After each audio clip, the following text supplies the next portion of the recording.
Hey guys, welcome to mysterious night fall stories. ఇక్కడ ప్రతి రాత్రి ఒక కొత్త మిస్టరీ ఉంటుంది. కొన్ని స్కేరీ, కొన్ని షాకింగ్, మరికొన్ని పూర్తిగా ఎక్స్పెక్ట్ చేయని కథలు. So SIT back, lights off చేయండి. టుడే నైట్ స్టోరీకి రెడీ అవ్వండి. మన దేశంలో కొన్ని ఊర్లు వాటి అందానికి ప్రసిద్ధి చెందితే, మరికొన్ని ఊర్లు వాటి వెనుక దాగి ఉన్న భయంకరమైన రహస్యాలకు ప్రసిద్ధి చెందాయి. అలాంటిదే ఈ రాంపురం కథ. ప్రశాంతంగా కనిపించే ఆ ఊరి నడిబొడ్డున ఒక భయం ఉంది. తరతరాలుగా గ్రామస్థుల్ని వణికిస్తున్న ఒక శాపం ఉంది. అదే ఆ దయ్యాల మర్రి చెట్టు.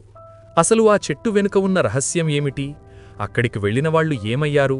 ఈ ప్రశ్నలకు సమాధానం తెలుసుకునే ప్రయాణమే ఈ కథ. రాంపురం ప్రజలకు ఆ మర్రి చెట్టు ఒక చెట్టు కాదు, అదొక మృత్యుద్వారం. పగటిపూట కూడా దాని నీడలోకి వెళ్లడానికి ఎవరూ సాహసించరు. రాత్రి అయితే దాని కథే వేరు. ఆ చెట్టు నుండి వింత శబ్దాలు వస్తాయని, తెల్లటి నీడలు తిరుగుతాయని, దాని దగ్గరికెళ్లిన పశువులు కూడా తిరిగి రాలేదని ఊరిలో కథలుగా చెప్పుకుంటారు.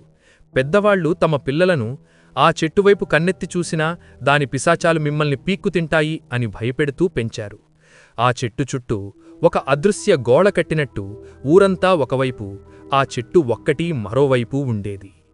అయితే ప్రతి ఊరిలోనూ ఒక ధైర్యవంతుడుంటాడు, భయాన్ని ప్రశ్నించే ఒకడుంటాడు. రాంపురంలో ఆ యువకుడి పేరే రాజు. చదువుకున్నవాడు, ధైర్యవంతుడు. ఊరి ప్రజల మూఢనమ్మకాలను చూసి నవ్వుకునేవాడు. ఒక చెట్టు మనుషుల్ని చంపడమేంటి, ఇవన్నీ మన భయంతో పుట్టిన కథలు అని తన స్నేహితులతో వాదించేవాడు. అతని స్నేహితుడు శంకరనాత్రం రాజుని ఎప్పుడూ హెచ్చరిస్తూ ఉండేవాడు. శంకర్: ఒరే రాజు, వద్దురా, మన పెద్దవాళ్లు చెప్పింది నిజం, దాని జోలికి మనం వెళ్ళకపోవటమే మంచిది. రాజు నవ్వుతూ: అంతా అబద్ధంరా, ఈ రోజుల్లో కూడా ఇలాంటివి నమ్ముతారేంటి? ఆ చెట్టు కింద ఏముందో నేను చూస్తాను, ఈ భయానికి ఈరోజే ముగింపు పలుకుతాను. ఆ రోజు సాయంత్రం పిల్లలు ఆడుకుంటున్న ఒక బంతి దొర్లుకుంటూ ఆ చెట్టు దగ్గరకు వెళ్ళింది. పిల్లలందరూ భయంతో ఏడుస్తూ ఉండిపోయారు. ఎవరూ ఆ బంతిని తీసుకురావడానికి ముందుకు రాలేదు. ఇది చూసిన రాజుకు కోపం వచ్చింది. గ్రామస్తుల పిరికితనంపై అతనికి చిరాకు వేసింది. ఆ రాత్రే అమావాస్య చీకటిలో ఆ చెట్టు రహస్యాన్ని ఛేదించాలని నిర్ణయించుకున్నాడు. నడిరాత్రి ఊరంతా నిద్రలో మునిగిపోయింది. రాజు ఒంటరిగా చేతిలో లాంటరుంతో ఆ మర్రి చెట్టు వైపు అడుగులు వేశాడు. దూరం వెళ్లే కొద్దీ గాలిలో చల్లదనం పెరిగింది. గుడ్లగూబల అరుపులు, గాలికి కదులుతున్న చెట్ల శబ్దాలు ఆ నిశ్శబ్దాన్ని చీల్చుతున్నాయి. చెట్టు దగ్గరికి రాగానే అతనికి ఒక వింత అనుభూతి కలిగింది. గాలి ఆగిపోయింది. చుట్టూ ఉన్న కీటకాల శబ్దం కూడా ఆగిపోయింది. అంతా నిశ్శబ్దం. అప్పుడు అతనికి ఆ వింత శబ్దం వినిపించింది. అది ఏడుపు కాదు, అరుపు కాదు. ఎవరో నేలని గోతులతో తవ్వుతున్నట్టు, లోహపు వస్తువులు ఒకదానికొకటి తగులుతున్నట్టుగా ఉంది. ఆ శబ్దం ఎక్కడ్నుండి వస్తుందో అని వెతకడంలో రాజు చెట్టు మొదలు దగ్గరకు వెళ్ళాడు. దట్టమైన ఓడల వెనుక ఒక చిన్న గుహ ద్వారం కనిపించింది. శబ్దం ఆ గుహ లోపల నుండే వస్తోంది. రాజు ఒక లోతైన శ్వాస తీసుకుని, ధైర్యం కూడగట్టుకుని గుహలోకి ప్రవేశించాడు. లోపలంతా మట్టివాసన, తడివాసనతో నిండి ఉంది. లాంటరు వెలుగులో అతనికి అక్కడ కనిపించిన దృశ్యం ఆశ్చర్యాన్ని కలిగించింది. అదొక పాము పుట్ట కాదు. అక్కడ కొన్ని పాత పనిముట్లు, గోనె సంచులు, సగం తవ్విన ఒక స్వరంగం ఉన్నాయి. కాస్త దూరంలో ఒక పెద్ద పాతకాలపు చెక్క పెట్టె కనిపించింది.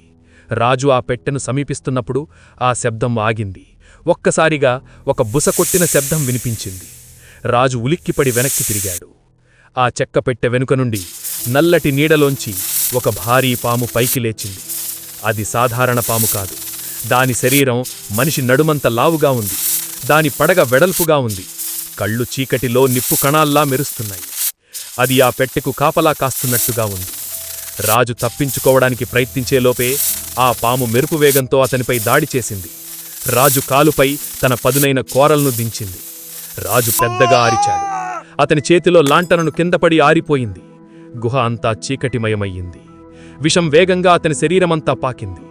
ఆ పెట్టెలోని రహస్యం ఏమిటో తెలుసుకోకుండానే రాజు కళ్ళు మూశాడు. మరుసటి రోజు ఉదయం రాజు ఎంతకీ తిరిగి రాకపోవడంతో ఆందోళన చెందిన గ్రామస్థులు శంకర్ నాయకత్వంలో వెతుకుతూ చెట్టు దగ్గరకు వచ్చారు. అక్కడ గుహ బయట నిర్జీవంగా పడి ఉన్న రాజు శరీరాన్ని చూసి హతాశలయ్యారు. అతని కాలుపై ఉన్న పాము కాటును చూసి భయంతో వణికిపోయారు. రాజు మరణంతో ఆ చెట్టు గురించిన భయం 100 రెట్లు పెరిగింది. రాజు మరణం తర్వాత ఆ చెట్టు మరింత భయంకరంగా మారింది. అది కేవలం దయ్యాల చెట్టు కాదు, ప్రాణాలు తీసే నాగసర్పం ఉన్న ప్రదేశం అని అందరూ నమ్మడం మొదలుపెట్టారు. ఆ తర్వాత కాలంలో నిధి కోసం ఆశపడి కొందరు దొంగలు, ధైర్యం ప్రదర్శించడానికి కొందరు యువకులు ఆ చెట్టు దగ్గరికి వెళ్లడానికి ప్రయత్నించారు. కాని అలా వెళ్లినవాళ్లు ఎవ్వరూ తిరిగి రాలేదు. ఆ గుహలో నిజంగా నిధి ఉందా? లేక ఆ పాము రూపంలో ఉన్నది ఏదైనా అతీత శక్తా? ఆ రహస్యం రాంపురం గ్రామంతో పాటే మిగిలిపోయింది. కొన్ని ప్రశ్నలకు సమాధానాలు దొరకవు, కొన్ని రహస్యాలకు తెరపడదు. మీకు తెలుసుకోవాలి అనుందా? అయితే సబ్స్క్రైబ్ చేసి బెల్ ఆన్లో పెట్టుకోండి. సో గైస్, ఇదే ఈరోజు మిస్టీరియస్ స్టోరీ. మీకు ఎలా అనిపించింది? కామెంట్స్లో చెప్పండి. నచ్చిందా?